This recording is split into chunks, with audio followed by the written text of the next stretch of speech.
Blackstone Audiobooks presents Kafka in 90 Minutes by Paul Strathern. Introduction. On October the 23rd, 1902, the 19-year-old Franz Kafka attended a talk given at the German University of Prague by a fellow student called Max Brod. The talk was entitled Schopenhauer and Nietzsche, with Brod insisting that Nietzsche was a fraud. This so provoked Kafka that he overcame his habitual shyness and approached Brod after his talk. As they walked home through the streets of Prague, their argument turned into a discussion. They quickly discovered that they shared a deep interest in literature and an ambivalent attitude toward their mutual Jewishness. This was the beginning of a friendship that would continue throughout Kafka's life and beyond.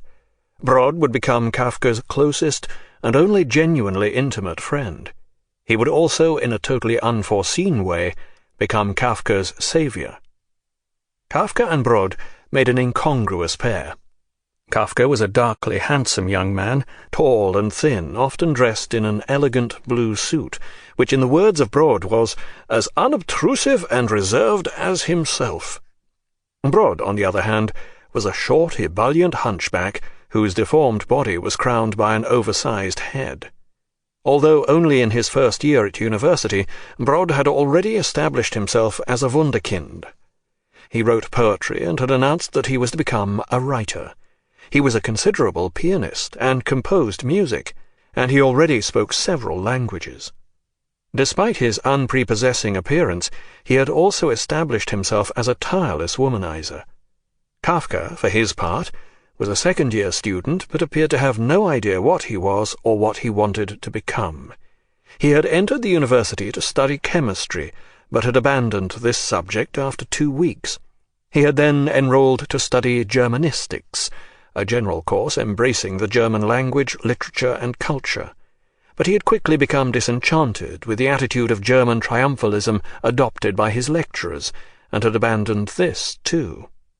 According to Brod, law he took up with a sigh because it was the school that involved the least fixed goal, or the largest choice of goals.